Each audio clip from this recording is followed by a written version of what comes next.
অনুষ্ঠানত যিগিলা কথা ক'ব নাপায় যদিও আজি আমি ক'ব লগা বাধ্য হৈছোঁ। পোনপ্ৰথমতে মই গোটাই ৰাইজক নমাচিৰ মই কাষে কাষে শুভেচ্ছা জনাইছোঁ। জুবিন গাৰ্গে যোনগিলা মন্তব্য দিয়া আছে আমাৰ পৃথক কমতাপুৰ ৰাজ্যৰ কিবা বিৰোধিতা যি কৰি আছে এইগিলা চব ফাল্টু কথা। একজন মদাৰো একচুৱেলি মদাৰো মানুহৰ জ্বালামালা কিবা ক'ব আমি কিবা শুনিম এইগুলো মানে ৰাইজে শুনিব নালাগে। এই বিভ্ৰান্তিকৰ মন্তব্য যিজন হাঁচাই মদাচি যিজন সাজে যি মদ যি মানে মঞ্চত উদলমি কৰে গোটাই অসমৰ ৰাইজে জানে।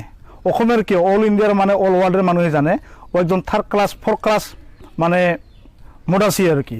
আজি দেখা পাইছোঁ ৰাইজক বিপথে পৰিচালিত কৰাৰ কাৰণে আজি উল্টা পুল্টা মন্তব্য দিয়া আমাৰ যি চৌকষ্ট যি আমাৰ আন্দোলন আমাৰ যি ন্যায্য প্ৰাপ্য অধিকাৰ আমাৰ যি আমাৰ দাবী পৃথক কমতাপুৰ ৰাজ্য এই দাবীবোৰক বিপথে পৰিচালিত কৰাৰ কাৰণে মানে উঠিয়া ফুৰিয়া লাগিছে।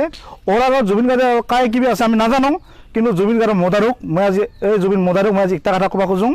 তই খেন্দা কথা কৈছ না, তোক আমি খেন্দা কথা ক'ম বুজিছ।